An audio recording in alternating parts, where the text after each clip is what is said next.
I thought I'd put together some fun facts and observations about the Imran Awan Debbie Wasserman situation for my own curiosity and for anybody out there who wants to learn more as well.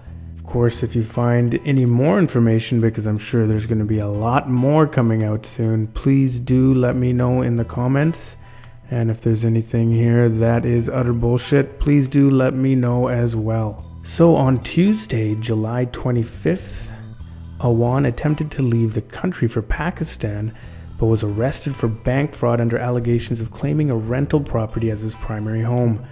Awan has worked as an IT worker for at least 25 House Democrats, most notably the disgraced ex-chairwoman of the DNC, Debbie Wasserman Schultz. He is being investigated for allegedly stealing equipment from a number of these House members and being behind a data breach. So some more fun facts about this one Imran Awan. He's been described as very cunning and shady. In addition to the accusation of bank fraud, he's also been accused of life insurance fraud, stealing disability checks from his father, taking out the $50,000 on a life insurance, and booting his stepmother off the insurance policy and out of her home. The stepmother alleges that Awan bugged her house with audio devices and threatened to kidnap her family in Pakistan if she prevented them from accessing their father's assets in Pakistan. Awan and his brothers ran a car dealership that reportedly took out a loan from an Iraqi doctor with ties to Hezbollah. This figure has yet to be paid off. He's also been involved in other shady real estate dealings. So this guy isn't exactly a straight shooter. So after this whole House IT security probe went down, all whom worked as IT professionals were banned from the House. But Wasserman Schultz declined to fire him, but instead circumvented the ban by having him advise her. Okay, here's a list of other Democrats who have used his IT services. He probably had a lot of access to a lot of different types of information. Okay, and it wasn't until he just got arrested on the 25th of July. It wasn't until he finally got arrested after trying to flee the country that Wasserman actually fired him.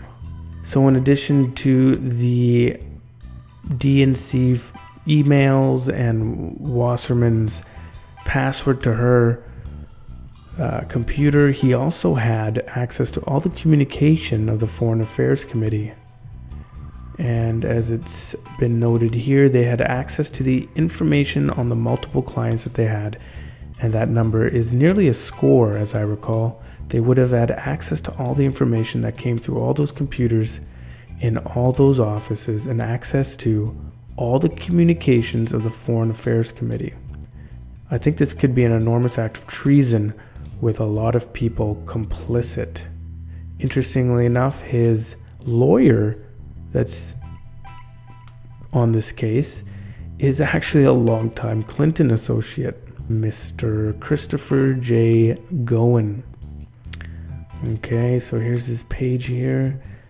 And whoa, what do we got here? Mr. Gowan left the public defender's office to work for former President William Jefferson Clinton and then Senator Hillary Clinton. Chris was a fact checker for President Clinton's memoir, My Life. He also served as a traveling aide for President Clinton's national and international trips. Chris finished his tenure with the Clintons by directing the advance operations for the then Senator Hillary Clinton during her 2008 presidential campaign. So apparently this guy knows the Clintons quite well. Interesting. And I wonder if in President Clinton's memoir, My Life, he's got a chapter in there about, I don't know, all the women that he raped and how his beloved wife legally intimidated them into silence. I'm guessing probably not. So here is Gowen's press release statement on the Imran Awan case.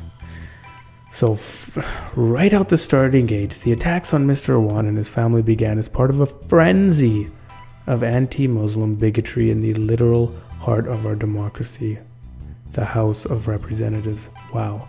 So yeah, it had nothing to do with all his absolutely shady dealings. Yeah, had nothing to do with any of that.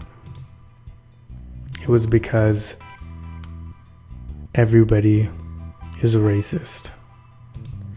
And here is a defendant's unopposed motion to modify conditions of release. So he was released, but he had to, be under surveillance, and he had to say exactly where he's going to stay.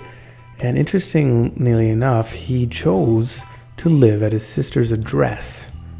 His sister had unfortunately not consulted her husband about the process. Mr. Awan's brother-in-law does not want Mr. Awan residing at his address. Therefore, Mr. Awan asks this court to modify the conditions of release so that Mr. Awan's address will be his brother's, which was the address originally listed in his pre-trial services report. So his own brother-in-law doesn't want him in his house. Yeah. Maybe it's because he's, such a corrupt individual, or maybe not. Maybe it's because he doesn't want to, get in the crossfires of collateral damage that happens when Mr. Imran gets Clintoned 2 times in the back of the head. Another interesting linkage here, Debbie Wasserman's brother is the assistant U.S. attorney at the attorney's office for the District of Columbia. Yes, the District of Columbia. So he's going to be overseeing this case. And there is a lot of talk about how Stephen Wasserman, Debbie Wasserman's brother, was also suspected of icing the Seth Rich DC murder case, which, if you were paying attention to the whole Seth Rich case, basically, questions are arising whether Stephen has played a part in burying the Seth Rich case in DC. No one has yet been charged in spite of the many unanswered questions related to the murder case, because Rich reportedly provided emails to WikiLeaks. There are many who believe Rich was murdered as a result. Could it be that Seth Rich leaked the emails and Debbie Wasserman Schultz got her IT guy, Imran, to find out who it was? Then the hit was laid on Seth Rich. Imran is privy to this knowledge. He's getting a lot of pretty good treatment from the Clinton crew here, using their longtime aide and lawyer. They've also got Debbie Wasserman Schultz's brother looking over not only the Seth Rich case, but this current case. Could it be that Imran's got some big dirt on the Seth Rich DNC leaking situation? Maybe. What will happen? I don't know. Will he spill the beans? Maybe. Will he not even make it that far and get suicided 2 times in the back of the head? Who knows? We can only wait and see.